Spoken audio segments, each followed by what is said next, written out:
guys, and welcome to the Moms of Murder podcast, a true crime podcast featuring myself, Mandy, and my dear friend, Melissa. Hi, Melissa. Hi, Mandy. How are you? I'm doing pretty well this week. How are you? I'm doing amazing. I have a fully inflated lung. I am off steroids, so I'm no longer wanting to punch every wall in my house like every 90s baseball player. And I feel really good. February is going to be my month. I'm so excited. Yeah, you sound better. You sound like you're back to yourself, and yeah, you sound like you. You sound happy. Thank you. I would never want to listen to the episode from 2 weeks ago because I thought I was dying, and I just can't imagine that I was able to convey any other enthusiasm there. So I'm back and more terrible than ever. Yeah, awesome. So I'm really excited about this week's episode. This case actually just finally came to a complete conclusion just really, really recently, like last week. So I'm really excited to do it. Mandy's had Google alerts set for this thing. We keep getting them until this case was over. She was ready for you guys. I was so ready for this one. Well, Melissa has organized a spreadsheet for us to look at for picking cases, and this one was on there, and it caught my attention a while back, and I started doing the research on it, and then I realized it was about to go to trial at that time, so I set it aside and wanted to come back to it, and I just could not wait any longer. As soon as I found out that the trial was going on, I was like, nope, this is the one we're doing next, and that's what we did. So I'm really excited, and I just want to get right into it. So there's a good chance that everybody listening has probably heard the old saying about women's intuition and how it's really something that we shouldn't ignore. The internet is full of stories about women who have escaped or avoided danger just by following their gut instincts and listening to what some people call the little voice in the back of their heads.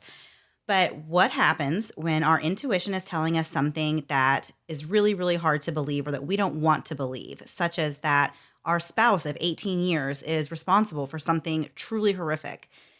That is exactly what happened to a woman in this week's story named Cindy Karlsen after building a life with a man that she thought she knew and could trust.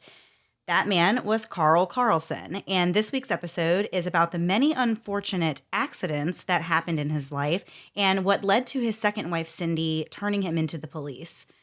The story this week really takes place in two different locations, but all of these events kind of came together in a place called Romulus, New York, which is in Seneca County. So before we get into the details of the case, we're going to tell you a little about Romulus in this week's segment of We Googled This City. Romulus is located in Seneca County, New York, as Mandy was saying, and has a population of 4,316 residents as of the 2010 census. Side note, Romulus sounds like Fremulon, and if you listen to or watch a lot of Michael Schur TV shows like The Good Place... Wait, how does it sound like that? I don't think those two words sound Romulus and Fremulon, like, just say... I said that with so much confidence. I'm like shook that you did not agree with me. You're right, but... Romulus, Fremulon, they both have the reason. I'm on my last day of steroids. I'll let you have that one, but I don't know. I'm not so sure about that. So, this is going to go downhill really fast then. But anyway, I don't know, Fremulon is such a fun word, and it kind of sounds like Romulus in my head, in my opinion, and it's a Michael Schur TV show thing. Voiced by Nick Offerman. You don't hate Parks and Rec, so I brought it all full circle for you. And this is a fact that you can never use again because it doesn't even make sense, apparently. I really should run these by you before I start on them. So the town of Romulus was named after the mythological founder of Rome named Romulus, apparently by a town clerk there that thought it was worth doing instead of naming it after themselves, which is 100% the thing I would do. The fact there's no Melissa cities says a lot about how really successful us Melissas are. While there isn't a ton of info on Romulus, the county itself, Seneca, had a company named Seneca Knitting Mills, and they made all the socks for many years that were actually used for the National Hockey League, National Basketball League, and were supposedly the first socks that went to the moon. Legend has it, and by legend I mean I made this up, that Neil Armstrong was actually sponsored by Seneca Knitting Mills for his trip to the moon. And sometimes I'm digging the bottom of the barrel here. And the real quote after being on the moon was, "That's one small step for man in Seneca Knitting Mill socks and one giant leap for mankind." But that's only if you believe, of course, Mandy, that they ever landed on the moon. And that little note's for you. Lastly, actor Christopher McDonald grew up in Romulus. And for all the McDonald heads out there, I'm sure there are a few of you. If you've ever thought about visiting his childhood home, of course you have.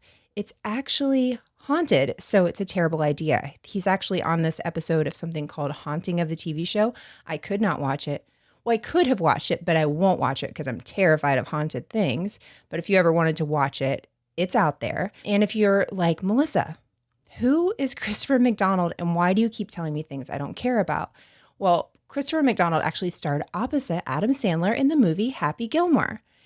Oh. And he also played every rich jerk or uncle in every comedic movie in the 90s. That's why earlier today I was like, Mandy, have you seen Happy Gilmore? I did not get a reply, but I decided to keep going. And now, Mandy, it's time to get into this week's episode of the show. Unless you're too good for your show, Mandy. Are you too good for your show? Answer me.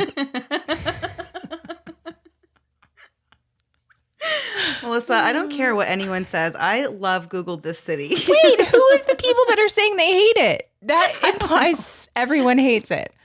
I shouldn't. I've said too much already. Okay, I love it so much. They do. I know they're there. Okay, so this week's episode, this is really one of those stories that I had a little bit of a hard time deciding where to begin because there are so many elements to this story, and I didn't know if it made sense to tell it in chronological order or if I should start kind of in the middle. So just because for no real reason, I decided we're going to start in the middle this week. So we're changing the format just a little bit with this episode, but we will bring it all around by the end, right? You know what? After you're serving me in the last segment, I don't know that I want to acknowledge what you just said. I will, though, because I'm a team player. All right, so we're just going to go for it then. Keep going. In the early 2000s, life was really pretty good for the Karlsen family. Karl and Cindy had been happily married for 10 years, and they were raising 4 children together. When Karl first met Cindy back in the early 90s, he had just recently moved back to Seneca County following a tragic house fire in which his first wife, Christina, passed away. The couple had 3 children together, Aaron, Levi, and Katie, who all escaped the fire with Karl, but their mother was sadly trapped inside. Following the death of his first wife, Karl packed up their 3 children and left their home in Murphys, California, and moved back to upstate New York where Karl's family lived. Karl had previously held a job at a stone quarry before he and Christina moved to California, and so he was able to go back to his job there when he returned to the area several years later with his children. He really wasn't a big fan of this life of working in a quarry, and he soon moved on to working for a glass manufacturing plant. The Karlsen family the name was actually pretty well known around town. Karl's father was the county highway superintendent, and he and his wife had 7 children, and one of them was Karl. And they had always lived in this area. So everybody kind of knew who the Karlsens were. So this community really gathered around Karl in the wake of the tragedy to help him with his children as they sort of tried to rebuild their lives. In 1992, a year after losing his wife, Karl met Cindy Best at a line dancing party. She immediately took to Karl and felt sympathy for him after learning that he was a single father whose wife had recently passed away. She knew that Karl's 3 children needed a mother figure, and she was happy to step in and join their family. Cindy and Karl were married in the summer of 1993. Almost immediately after, the couple bought a farm in Romulus. They would eventually go on to breed and show Belgian draft horses. Belgian draft horses are a working class horse. They are one of the strongest of the heavy breeds. They're also popular as show horses and occasionally for riding. The couple put a lot of time, effort, and money into these horses, and this is a little Easter egg because this is going to come back later. Before long, the couple decided to have a child of their own together. Through in vitro fertilization, Cindy became pregnant with a baby boy who they named Alex. At this time, Karl's other 3 children were preteen or young teenagers, and throughout the years, Karl's older children were able to spend time with their maternal family from California. Their mother's death had been obviously heartbreaking to her family, and they felt like it was a double whammy when Karl just up and moved the kids away from them to be closer to his own family, clear on the other side of the country. Christina's family loved getting to see her kids when they could, and they were delighted in seeing some of Christina's own personality traits and mannerisms that had been passed down to her children. Karl and Christina's son Levi in particular was a lot like his mom with his eccentric personality. But as the only son, Levi often butted heads with Karl while he was growing up. Things got so bad between them that Levi moved out when he was just 17 years old. Family members were really sad to see this rift between Karl and Levi growing, knowing that Levi really wanted nothing more than to have a close relationship with his father, and that it was really Karl who was beginning to push his son away. Levi spent some time bouncing around, different friends' houses and sleeping on different couches. And eventually he got his own place with his girlfriend, who was named Cassie. Levi and Cassie first met when they were 16, and by the time they were 18, they were already married. Within a short period of time, this young couple produced 2 daughters named Elettra and Ivy. Despite Levi and Carl's strained relationship, Carl still maintained a relationship with his granddaughters, and he visited with the young family often. Unfortunately, after about 5 years of marriage, Levi and Cassie went through kind of a nasty divorce. And at this time, Levi was still just in his early 20s, and he really tried to step it up and be the best father he could be to his little girls. He got his GED and he started working really hard to provide for them. During this time, Levi and Carl's relationship seemed to really improve a little, and Levi would go visit his dad really often at the farm and help him work on projects, or he would go work on things of his own on his dad's property. And that's what he was really doing on November 20th, 2008. Levi wanted to come over to work on a truck, which was a Chevy Silverado, in his dad's detached garage on the farm. Karl and Cindy actually had plans that day to attend a funeral, and they were gone for about 4 hours while Levi was in the garage working on this truck. When they returned home, Cindy went inside the house while Karl walked out to the garage to let Levi know that they had, returned home from this funeral. And that's when Karl says that he came upon this unfathomable tragedy.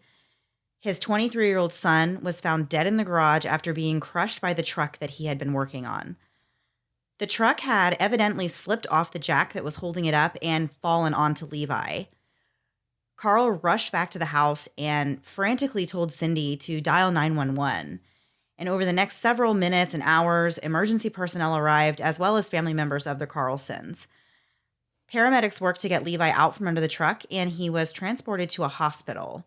But the weight of the Silverado had crushed his chest, and he was pronounced dead. This was 17 years after his mom's untimely death, which happened when he was just 6 years old. Wow. After inspecting the scene where Levi died, it was determined that the truck had been improperly and unsafely jacked up while Levi was working on it from underneath. Levi's uncle Mike, who was Karl's brother, thought this was particularly strange because Levi grew up around this kind of stuff, and he knew how to safely jack a truck up and put cinder blocks underneath it. It was determined that Levi's death was really a freak accident, and the family mourned the loss, especially his ex-wife Cassie, who had only just divorced Levi weeks before he was killed, and who was now going to have to raise these 2 daughters without him. So as you can imagine, Cassie was relieved when she learned that Levi had a life insurance policy. In what appeared to be a bizarre coincidence, Karl had actually helped Levi set up a $700,000 life insurance policy less than a month before he died. Unfortunately for Cassie and the girls, Karl also helped Levi name him as the beneficiary of the money, and it was Karl who received the $700,000 payout. Levi intended, of course, that this money would go to his 2 children in the event of his death, but that's not what happened. And that makes sense that he would say, I've gone through this messy divorce. I can't name my ex-wife as the beneficiary. What if she takes all this money? Of course, I'm going to give it to my dad. That makes sense. At first, the money was moved into different trusts and funds, but over time, Karl and Cindy actually drained those accounts. Within a short time of Levi's death, Karl had used some of the money to start a duck business where he would breed ducks to sell to restaurants. Karl and Cindy also reportedly appeared on a Canadian food show called Pitching In, and Mandy looked this up and couldn't find anything. I looked it up too, didn't see anything. I saw something with a similar name, but you could not find names of contestants or anything. Yeah, I spent way too much time trying to dig that up, and I was like, it's really not even that important. If he did, he did, and maybe he didn't. It's really not relevant to the story. It doesn't make anything different, As a fan of reality TV, I am all about that.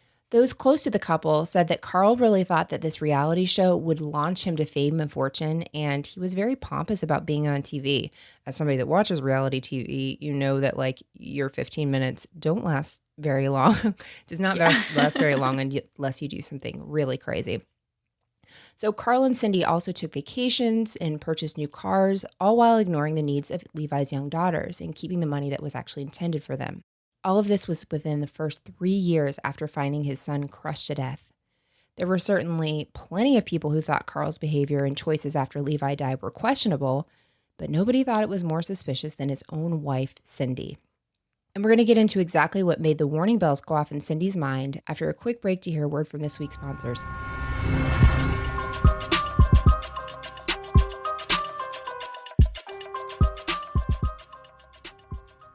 We are headed to Chicago in just a few weeks, and while there's inevitably some stress with getting to the airport and making sure our husbands know that our kids need to eat and wear clean clothes every day, actually packing for the trip is fun now, thanks to Away luggage. While I might not always have it together, Away makes me feel like I can fake it. Away has an amazing interior organization system that includes a built-in compression pad that actually helps you pack more in your suitcase. Plus, it has a hidden and removable laundry bag so you can separate your dirty clothes, which means less laundry when you get home. Not only is your luggage easy to pack, it's easy to roll around thanks to 4 360-degree spinner wheels that guarantee the smoothest roll, even in the busiest airports and stations. It's seriously effortless. Plus, I really love how durable my Away luggage is. It has durable exteriors that can withstand even the roughest of baggage handlers. Plus, if any part of it breaks, Away's standout customer service team will arrange to have it fixed or replaced. If you're still waiting for a reason to try it, Away gives you 100 days to take the product on the road so you can try it, travel with it, and if you still aren't happy with it, you can return any non-personalized item for a full refund during that period. No ifs, ands, or asterisks. Start your risk-free 100-day trial and shop the entire Away lineup of travel essentials, including their best-selling suitcases, at awaytravel.com/moms. Again, start your risk-free 100-day trial and shop the entire Away lineup of travel essentials, including their best-selling suitcases, at awaytravel.com/moms. And this URL is case sensitive, so please type it all in lowercase. Some days I am dragging out of bed, but one quick way to wake me up, besides having a hot cup of coffee, is simply by washing my face. It sounds simple enough, right? But there's something about a clean face that just starts my day off on the right foot, or face. And BioClarity is a clean and green skincare brand that has products that just work. The skincare routines that BioClarity provides were made to help keep your skin looking young, healthy, and fresh. And best of all, they do all of this by using only natural and gentle ingredients.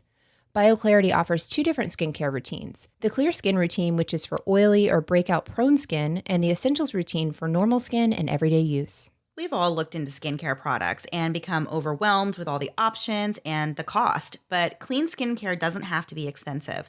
BioClarity strives to make affordable options that are healthier for you and for the environment.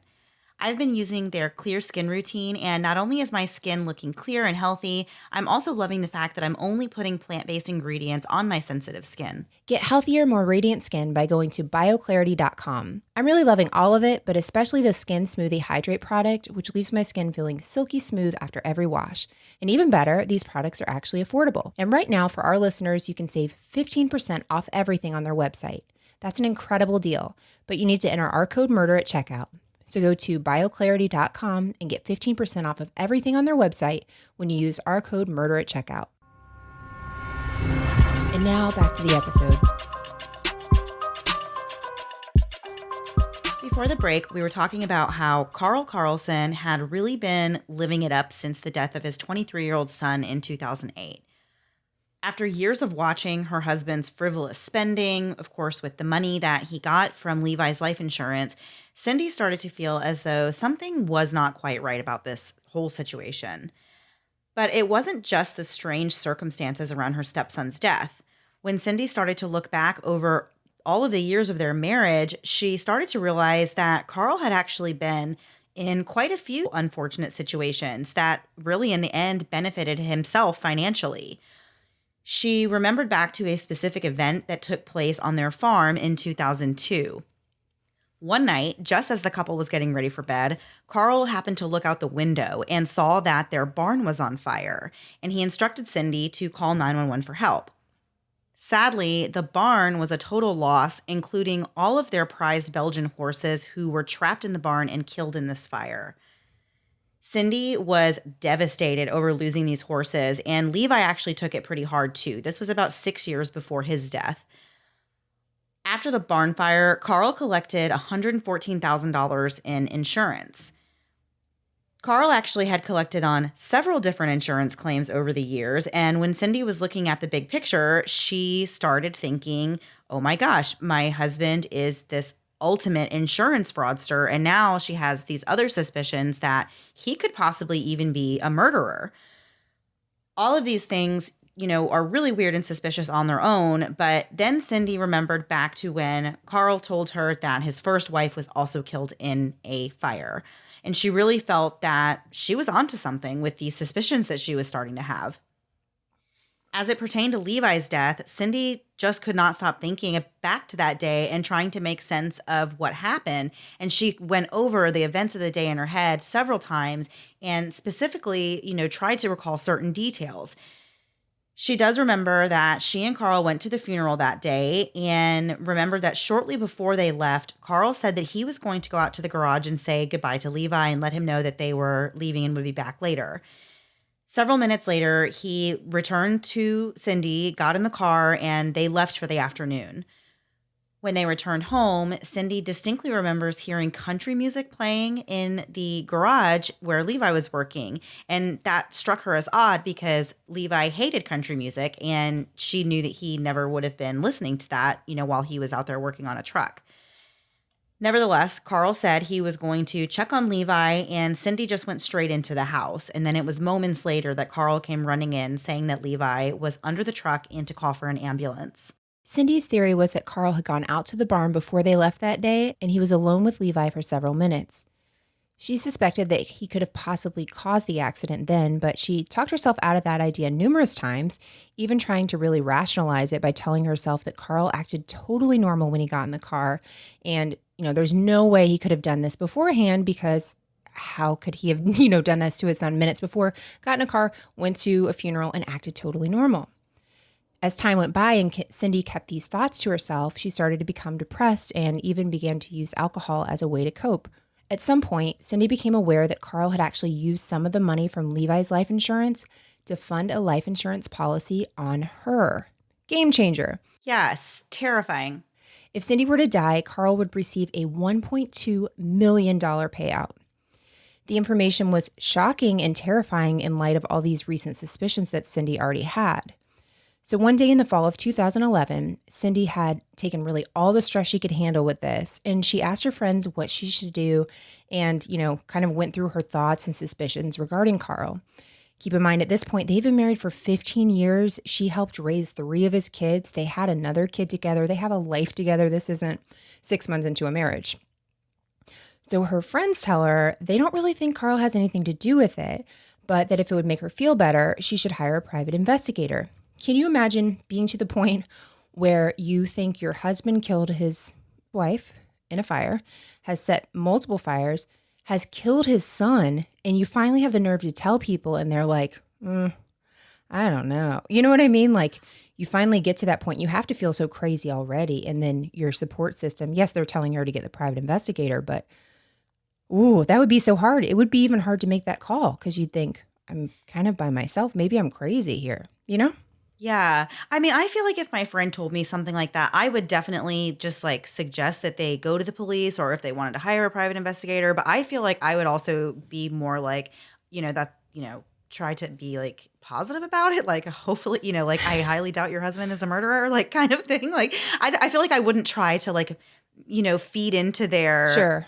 Anxiety over it. And I would just, but I would still be yeah, you should probably tell somebody who can actually do something, not me. No, that makes sense. Yeah. Please don't tell me this is too much to have. No, it makes sense. But all I could picture with kind of reading this was just being oh, they think I'm crazy too. You know what I mean?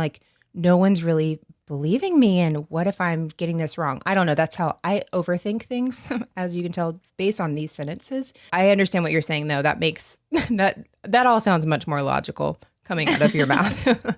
So Cindy went on to hire a man by the name of Scott Brown, who was a private investigator. She explained to Scott that she felt like her husband may be responsible for his son's death, but that no one believed her or really wanted to hear about it. And she explained all of this history and background with Carl and told the PI all the details about the day that Levi died.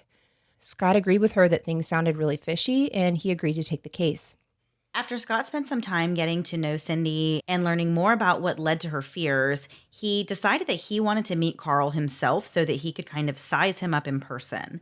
Of course, this wasn't going to be an easy thing to pull off since Karl didn't know that his wife was working with a private investigator to get more information on him. So Cindy and Steve came up with a plan that was really pretty risky for Cindy, and it really required her to like take a huge leap of faith and kind of put herself out on a limb. So Steve thought it would be a good idea to befriend Karl by introducing himself as a potential promoter for Karl's duck business.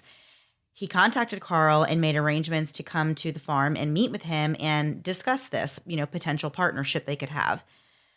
The important thing for Cindy to remember when Steve came to their house was that she had to act as though she was just meeting Steve for the first time. She can't let on that Right. she has called Steve there intentionally to snoop around on her husband. This is so stressful. This woman has been through so much stress, and then to now be like, also, I'm setting up a sting basically in your house. You're in on it, but you're not in on it. You got it? Like that's And this is like that's just a a lot going private on. investigator. Like this is not even Right. police. I would only do something like this if there was actual police officers, that were really monitoring the situation. And like, because I feel like these kind of things can turn really dangerous if something goes wrong. And it doesn't have to go wrong while he's standing in the kitchen. You know what I mean? He can leave and, Karl be like, hey, I know what you're doing. And it's all over then. You know what I mean? You're not safe. There's nobody Yeah. there to protect you whatsoever. That's terrifying. So during this meeting between Karl and Steve really got a glimpse into what Karl was like. At one point in their conversation about the duck business, Karl started talking about how he enjoyed killing animals, quote, the old fashioned way. And he actually physically put his hands around Steve's neck and made this like joking around, like choking motion as he said this. And Steve, of course, was really put off by this. Obviously, you don't know this man. You're just at his house Oh my talking gosh, about ducks, and he puts his hands on you like that. Like that's definitely a red flag, I say, as a person, if they do something like that to It's you. a red flag as a person, yes. So Steve was, of course, really put off by this. And by the time he left their meeting, he was convinced that Cindy had every reason to be scared of Karl and to question what he was capable of. Steve really wanted to focus on gathering more evidence against Karl so that he and Cindy could go to the police with their findings. But of course, he knows, they need, in order for the police to get involved, they have to really have something, to show them to even get them to take it seriously. But Cindy was getting really anxious at this point. She was still living under the same roof as Karl, and she was really getting desperate to get away from him. As we just said, she has all these things going on, and like it's very And a life insurance policy on her. exactly, it's very hostile and dangerous situation in her mind, and probably in reality as well. So in February of 2012, Cindy was looking for someone else to confide in, and she told her cousin about her suspicions that Karl was a murderer and that she had been working with this private investigator. And she asked her cousin to not tell anyone. But as soon as she ended the call, she immediately called the sheriff's department and reported what Cindy had told her. And I feel like, Melissa, I feel like you would do this. I feel like you would like have the best of intentions, but I feel like if someone told you that they thought their husband was a murderer and they already had a private investigator, I feel like you would call the police even if they told you not to. Okay, this is a tricky one. I feel like I could be convinced not to. I feel like I would tell my husband, who would immediately tell me, this is a terrible idea. Terrible. Talk to your friend, figure it out, see how you can help them, but don't do that. Because we've been in a similar situation. Not that extreme, but there was one time I wanted to call the police and I didn't. And I still bring it up to him this day because I should have called the police. That is neither here nor there. I'm just still bitter about that situation. But I feel like if they told me and they really thought this, it's bigger than you though. But ultimately I would call. Don't ever tell me anything like this. I'm going to call the police. I'm going to call the police at the end of this episode and just say, I don't know what Mandy was talking about. I think she was trying to tell me something. And if you could please just go do a wellness check on her, I'd appreciate it. Hey, please don't do that. Okay, I guess. I'll see what happens by the end of this episode. Once the police were tipped off, Cindy really started to feel this pressure to get away from Karl. He didn't know that he was being investigated, but police had already learned about the many questionable insurance payouts to Karl over the years. In addition to the fire that killed his first wife, the barn fire that killed the horses, and the truck accident with Levi, Karl had also collected insurance on a new Dodge Charger he owned back in 1989. The car caught fire and Karl received insurance money for it. They also learned that he was listed as the beneficiary on life insurance policies for his wife Cindy, as well as policies on his 2 granddaughters, which were Levi's little girls. The total death benefit for the then 4 and 6-year-olds would be $744,000. Like, this guy literally has a number of how much people are worth. Yeah, and he like actively is setting up himself for future like he knows like that this is what, he wants to do this as long as he can continue to get away with it. And Right. he's setting himself up for future opportunities to cash out on more large insurance payouts. It's really disturbing, and it's so just upsetting that he would put life insurance policies on his granddaughters like that. Like, that's just completely out of this world. Blows my mind that he would do that to his little granddaughters. It's just crazy to me. For sure. And I think it's crazy that you can just put life insurance policies on people. Me too. That happened on Real Housewives of Orange County. Vicki Gunvalson, Don Gunvalson is a saint, and it's her ex-husband. And she talked about it recently and was like, I have life insurance policies on him. I'm like, how do you have them on your ex-husband? Like, how did you set up a policy? If he dies, you're going to make all this money. I don't understand. Somebody tell me the logistics on that one, because I don't understand how that's possible, how you don't have to sign off on a life insurance policy if you're an adult. I don't want my husband going around making life insurance policies. Oh, I got to dig into his emails sometime soon. So back to the story. It was around this time that Cindy decided to leave Karl. She moved out of their house on the farm. Karl had sent her text messages that she actually felt were pretty threatening in nature.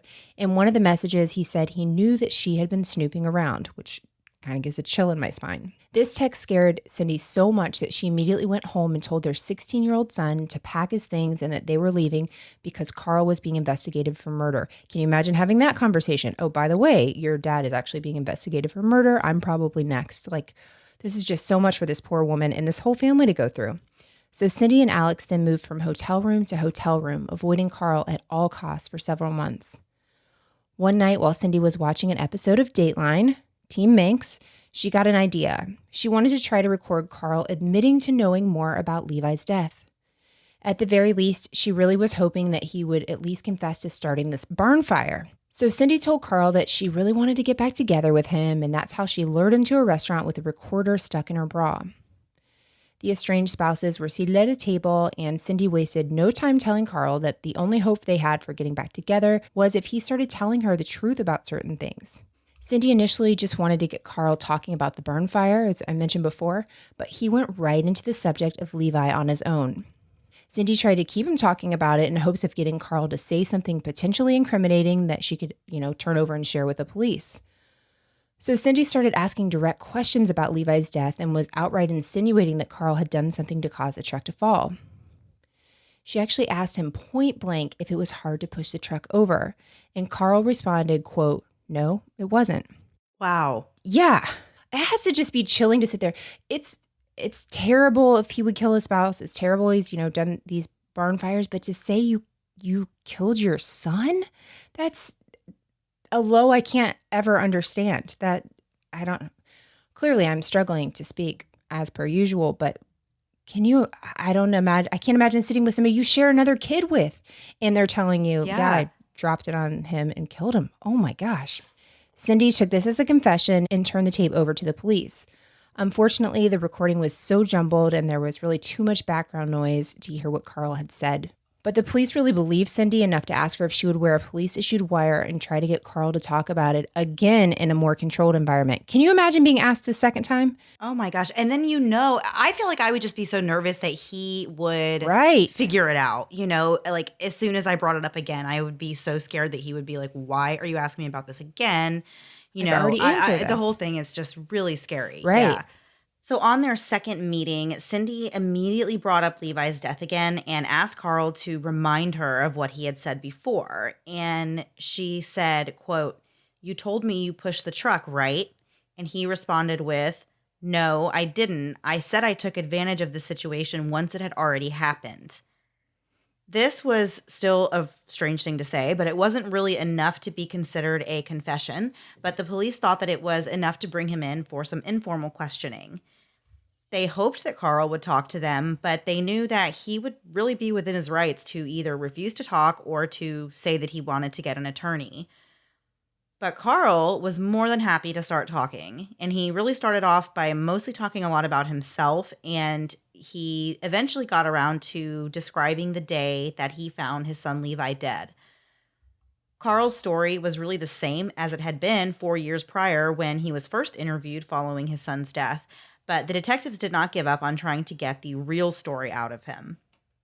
After hours of interrogation and really a lot of feeding into Karl's ego, a second version of the story started to emerge.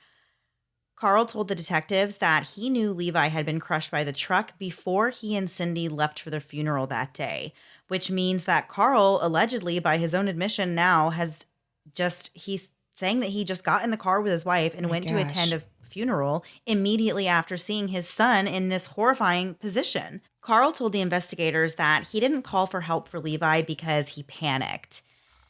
The more police got Karl to talk, the more they felt that there was even more that Karl wasn't telling them. So they continued the questioning for 8 hours before Karl admitted a new detail. He said that not only did he know that Levi was in trouble, he actually saw the truck fall and told the police that he may have accidentally caused it to fall. The police were, of course, stunned at this admission, and they wanted to know exactly what had happened. Karl said he opened the door to the truck's cab to get something out of it, and when he did that, he says the truck lost its balance and fell off the jack and onto Levi. He says he then panicked and left his son there instead of calling 911. As we mentioned before, it was 4 hours later when Karl and Cindy returned home, and Karl pretended to have just found Levi that way. Why would you even go in there then? If you know what's happened and you're so panicked, why would you be the one to go in there? You know what I mean? You don't know how to Yeah, function. You don't know how to do anything. You know what you're about to walk into. Now, all of a sudden, you can say to call the police. That doesn't make any sense. I never understand when people say, I panicked and I couldn't call the police. That's one panicking thing I'm never going to buy that. I mean, it was just a perfect alibi for him having this funeral, to say like, "Oh, I was at the funeral for Right. 4 hours and I came home," and that was his whole thing, was to just try and say like anything could have happened in that 4 hours. I wasn't here, and he would have had the alibi, to Right. prove it that he wasn't there. Despite all of these shocking confessions, Karl insisted that his son's death was an accident and that his only real screw up was not calling for help. The police did not agree with that. They felt that Karl's decision to leave Levi trapped under a truck for 4 hours, literally leaving him there to die, was just the same as murdering him. Karl was arrested and charged with second-degree murder, and absolutely no one in his life was surprised by this. And there are still so many details and pieces left in this story, and we're going to get right back into it after one last break for a word from this week's sponsors.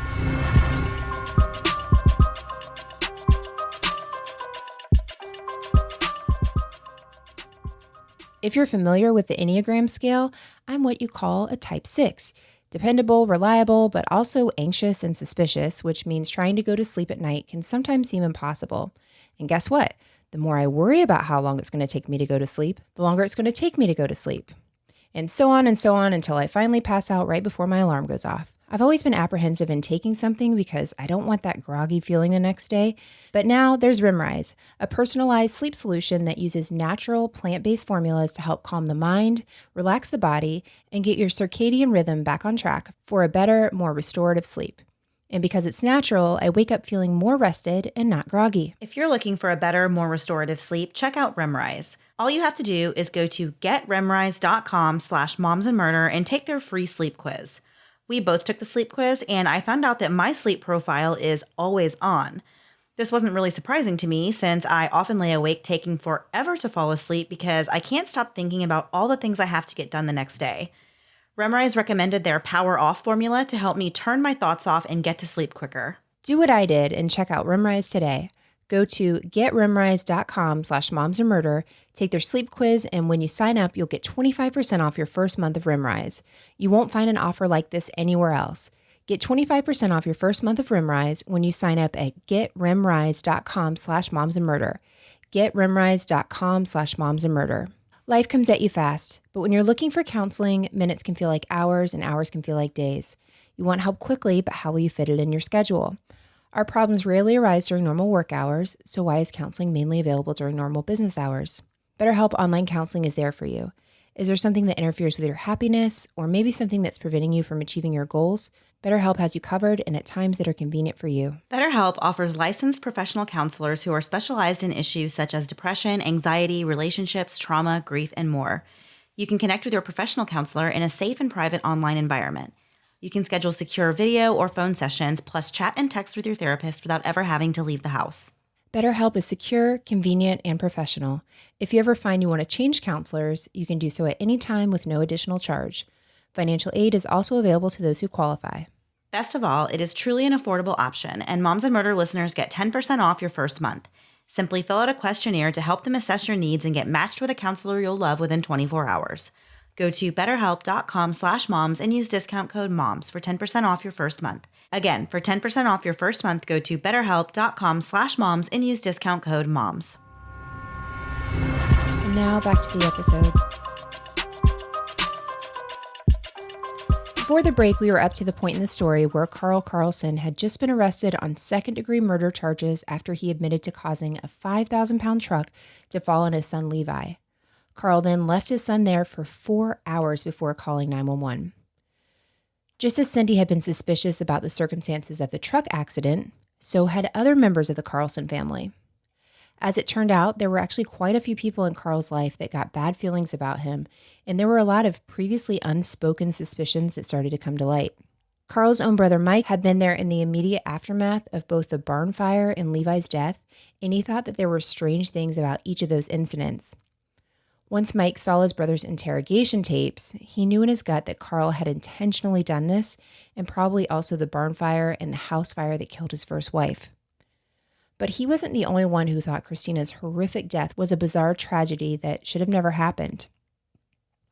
Back in California, Christina's family had been long thinking that Karl could have done more to save Christina that day, but that he intentionally chose not to. The house fire happened on New Year's Day in 1991. According to Karl, he was in a detached garage on their property when he saw smoke and flames coming from the house. The 3 young children were inside taking a nap, and Karl was able to get all 3 of them out of the house, but stated that he was not able to get to Christina, who was trapped in a bathroom. But things get really sketchy when it's discovered that the window in that bathroom was actually boarded shut.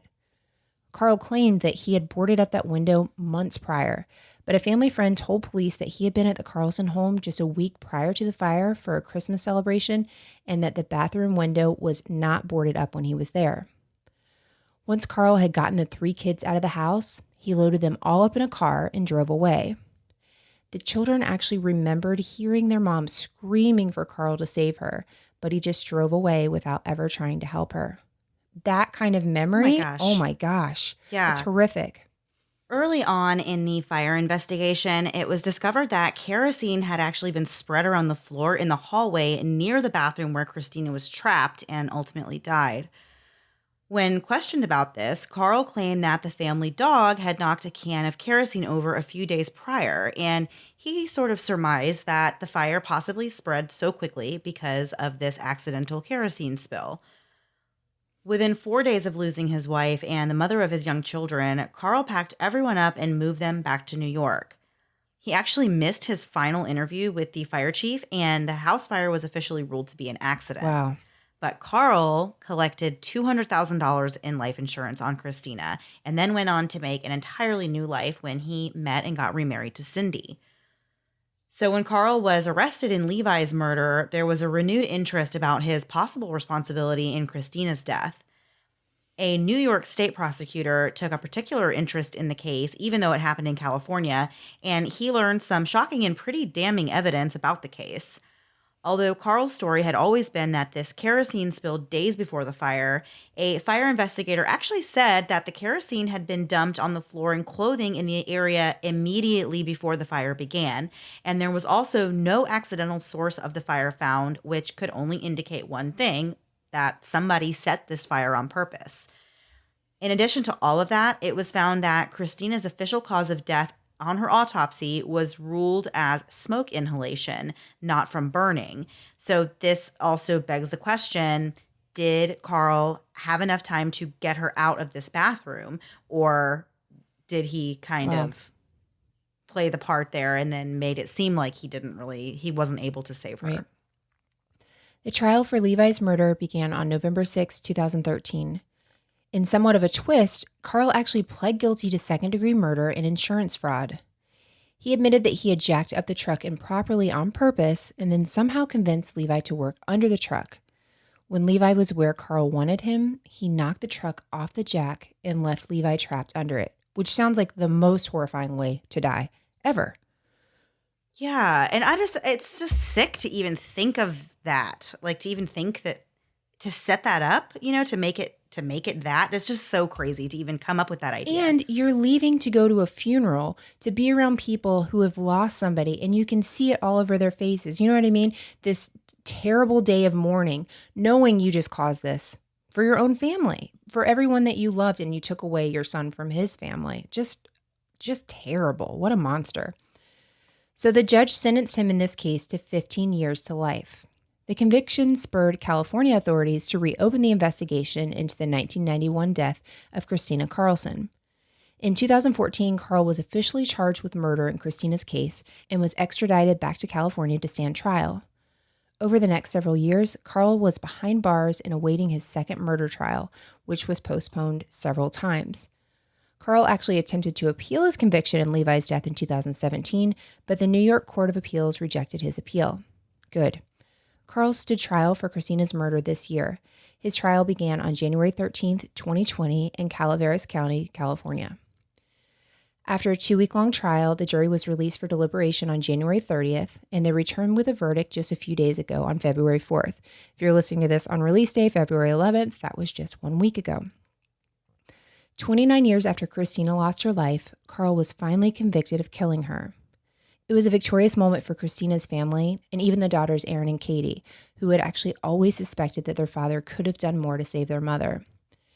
Erin told 2020 in an interview that she had no doubts about her father's guilt in the deaths of both her mother and her brother, and that they knew by the time they were around 10 years old that their dad had intended for their mom to die.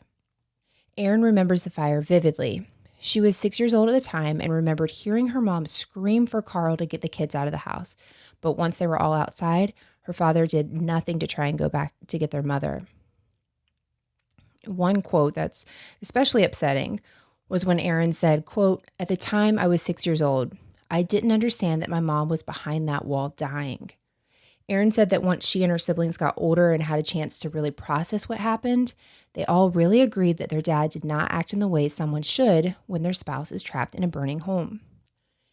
Erin also spoke on 2020 about the relationship between her brother and her dad. She said that Levi was, quote, basically an indentured servant to her parents. She said that she was relieved when she found out the police were investigating him after her brother had died. Although Karl has now been convicted of both murders, he hasn't yet been sentenced in Christina's case. Now that his California trial is over, he will be sent back to New York to serve out his sentence there. What a story. We've heard where somebody kills a spouse, rarely where somebody's killed a kid or killed a parent, but to have done both, I don't know. Just killing the son is just, I can't understand it at all. Yeah, it really is something. And thank goodness, his wife, Cindy, really, rang the alarm bells. Even if everybody was kind of having these suspicions, she's the one that really, put herself out there because, my goodness, who knows what would have happened? Well, I feel like that would also tip me off if I already was suspicious and then I found out there was an insurance policy out on me as well. I feel like, yeah, that would drive me to the police pretty quickly. Oh, for sure. But I just can't even imagine you're having to put all that together and thinking, well, maybe not. And then you find that insurance policy and you're like, oh my gosh, I can't guess this wrong. I can't wish this away. It's in your face and it's going to happen. There's no way to get around it. So, wow, this was a crazy story. Thanks so much for getting information on this one. This was a really interesting one. Okay, Melissa, are we ready to turn the page, go to the next chapter, and do chapters now before we go? We actually had the idea for this last thing before we go from a new friend named Rick Worth, which I also think is the coolest name and is like Remulus a little bit and a little like Fremulon, and they're all going to be together in my brain for the rest of my life. So he suggested that we play Never Have I Ever. This is a G show, so it's going to be a very Melissa and Mandy. Never have I ever.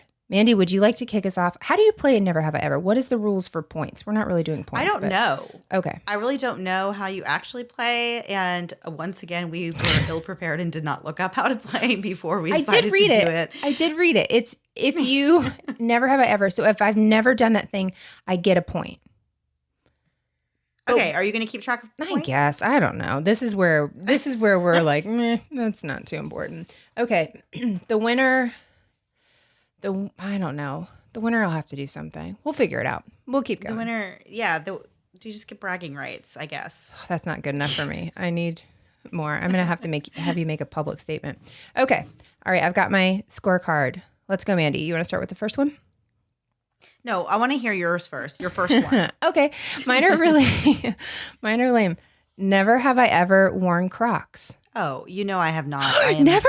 Not a fashionista. No, I've never owned Crocs. I don't understand rubber shoes. I just don't understand it, and I'm not going to. So there's no point in trying to fight me about it. It's just there is no place for Crocs in my life. I have never worn Crocs, and I don't think I ever will. Comfort, luxury, comfort. As a newlywed, my husband and I bought Crocs. They were not the real ones. They're the ones at Walmart. And he had a black pair and I had a navy blue pair. That's even worse, Melissa. Mandy, the only time in our relationship we've ever matched with anything, we had matching Crocs. And he would wear Crocs with socks. And it made me crazy. And so, but it wasn't like going places. It was like just kind of out and about, like in our condo at the time. I probably went to the store with him, but I'd rather not talk about that. I deserve that point because that was a very dark time in my life, although it was the first year of marriage and it technically was the best time of my life. Fashion-wise, it was a rough year for me. Go ahead, Yeah, Mandy. it sounds like it. I've been through a lot. Okay. Never have I ever broke something at someone else's house and did not tell them. I mean, I tried to do that with a toilet, but everyone figured that out really fast. I don't think I have. Yeah. How about you? No, I don't really think I have either. At least like not as an adult. I feel like I might have done like shenanigans like that when I was younger, but not recently. Wait, so I'm confused on the point system again. Did I get a point the last round or did you got a point the last round? Because you actually were never have I ever. Right? Right. And so we're both points here. Okay. Dang it. Okay. Next one. This isn't great. Never have I ever screamed during a scary movie. I'm talking in a theater. Have you ever screamed? No, never. Never? Did you see What Lies Beneath in the theater? Because I screamed in a theater for What Lies Beneath. That movie is terrifying. No. I'm not like very reactive like that with movies. I don't really get emotional. I don't cry during movies a lot. And I definitely do not scream out loud in a movie theater. Not on purpose, Mandy. It was What Lies Beneath. Michelle Pfeiffer was dead coming out of the water and Harrison Ford was trying to kill her. There was a lot going on. I wasn't prepared for it. I even dropped popcorn. Okay, so who gets the point on that one? I don't remember how this goes. You do. Dang it. It's me, because I never, ever have. Oh, good. Ever. Then it's only going to be bragging rights because I'm going to lose. Go ahead. Okay. Never have I ever tried to cry my way out of a speeding ticket. Oh, no, I haven't. I think I've told this story. I got pulled over one time for going like 85 in a 70 and told the officer, actually, I was going 100 and you just didn't catch me. And he said, ma'am, please don't tell me that. Oh. So I don't try to get out of it. I'm like, absolutely, I deserved it. Please give it to me. I told him thank you. And I think he was about to arrest me thinking I was being sarcastic, but I was really like, thank you for doing your job. Thank you. I was wrong here. Oh my God. I get a point for that one. No, I've never cried. I've never tried to cry my way out of a ticket. I'm not really much of a crier. Like, I feel like I am more annoyed when I get pulled over, but not to the point of like crying, I have been guilty of like trying to like be just like really friendly with the officer in hopes that he'll be like, this woman is very not friendly like that. Pop a button? Not like what you're No, just just being my typical self and like giggling and laughing and just being like, like, I don't know how road laws work. Like an idiot?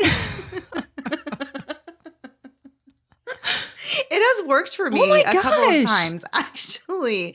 Yeah. There was one time I got pulled over. I was driving, I was out of state and there was like a lot of hills and valleys and stuff. And I got a speeding ticket. I was going downhill. I was on the highway, but I was going downhill. And of course, I was picking up speed and I was just in the zone driving, didn't pay attention. I got pulled over.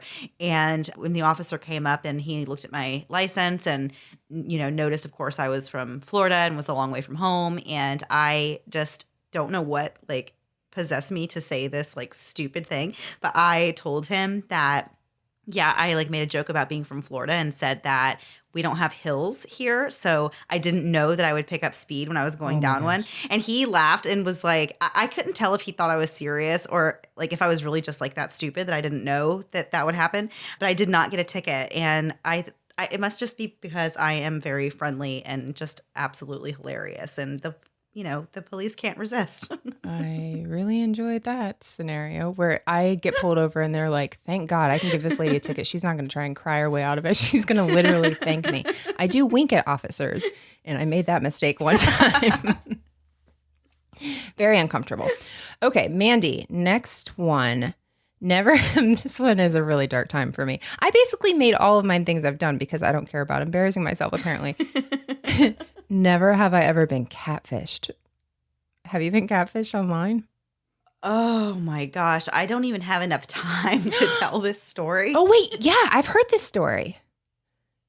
It is the craziest story. It's the only catfish story I really have. It's really, really crazy and it's so long. And now I've already started it. So I have to at least like give a rundown. Yeah. I was not catfished by a man or a person that I was like pursuing romantically. Back when I had my first son, I joined like a bunch of mom groups and stuff. And I ended up joining this smaller group on Facebook. It started off as a big group and then like 10, maybe 15 of us broke off and we made our own little group and we had the group going for years and years and years. Like we were all there for each other. We would send each other gifts. I still talk to some of the women that I met back then. I've even met several of them in person and it was a very close-knit, very small group. And one of the members of the group ended up finding out that another member, like, there was no evidence that this person existed. I don't know. I don't remember exactly what tipped her off, but we ended up figuring out that like all of the pictures on her Facebook profile were fake. Like you could reverse image search them and find them all on the internet. And like there was multiple pictures of children, but like she always said she had 3 kids and you never saw all 3 of her kids together in a picture. You only would see like 1 or like 2 of them maybe together, but like you never saw them all together. It was like a lot of stuff was really weird. And the weirdest thing for me was that when I had my second son, this woman, the fake girl, sent me a present like to my address for my baby. And like she was very nice and we all like loved her and thought she was who she said she was. Anyway, to make a long story even longer, we ended up confronting her and she just deleted her profile and we never heard from her. But this was somebody who was in our group, like had read some of our most personal stories for like the course of like 7 years. And then finally we find out that like she was not a real person or not who she said she was. And she just disappeared and we never got an explanation about, what was going on. That's so creepy. Ooh, yeah. I don't like that at all. Yeah. So mine is more embarrassing, of course.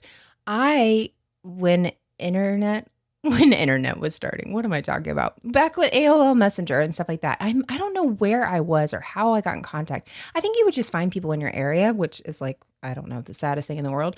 I was talking to this one guy. I don't know why. I had never had a boyfriend at this point, and I was 18 years old. And he was interested in taking me out. And of course, I was like not going to meet him without having a friend there and all that. I'm very, very scared of literally everything. He's a Florida State football player. First thing that should have tipped me off that he is not interested in me at all. And he's definitely not a real person. But I could never find any pictures of him like with the team and stuff. And he sent one and it was so small, I couldn't really tell. And I don't remember all the things that happened, but a friend of mine was like, I don't actually think he's real because he won't actually give you his name, but he keeps telling you he plays for Florida State. I was really heartbroken. Boy.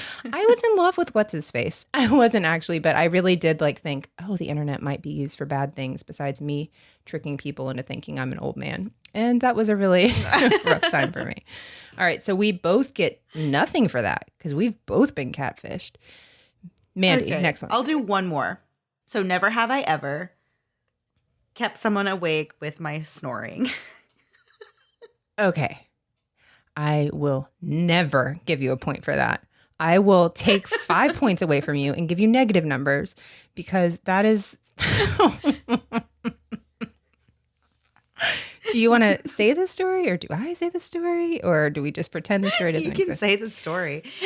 I put this one in there Thank just for you. Well, we went to CrimeCon last year and we shared a room. And that was fine.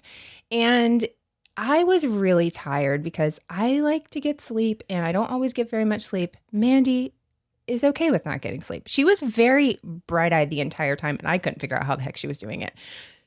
One night, I think maybe the first night, she started snoring. And it was that like you're okay with this.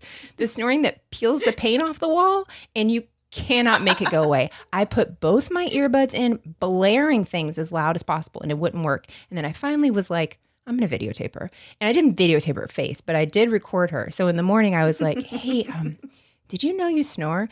And she was like, I don't snore. And I was just like, had my finger shaking, sitting over the play button, and was like, here you go. And played it. And she was laughing so hard. So Mandy, you lost. I'm sorry, you lost.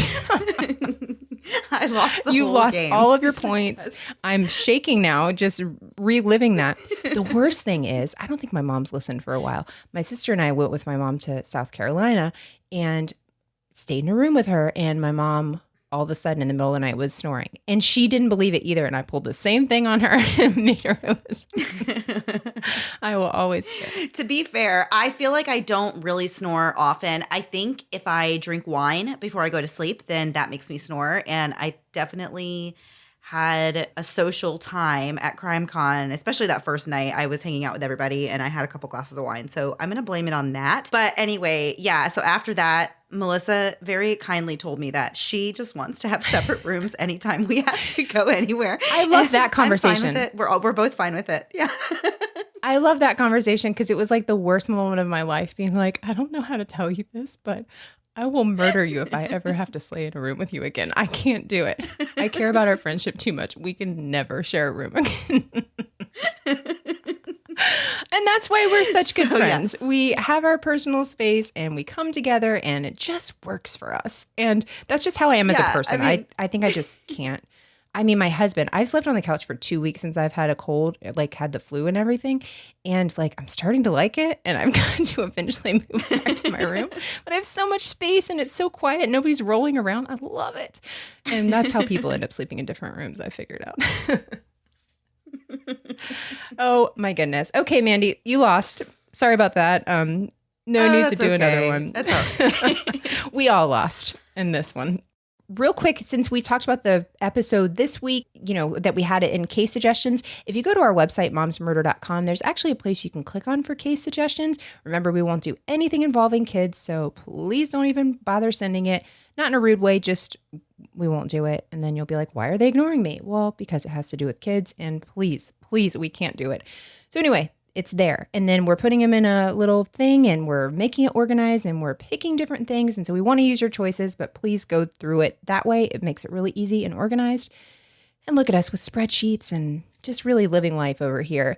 And last thing is our tickets to our live show. If you want to see this live, why? The tickets are on sale for March 27th at the Chicago City Winery.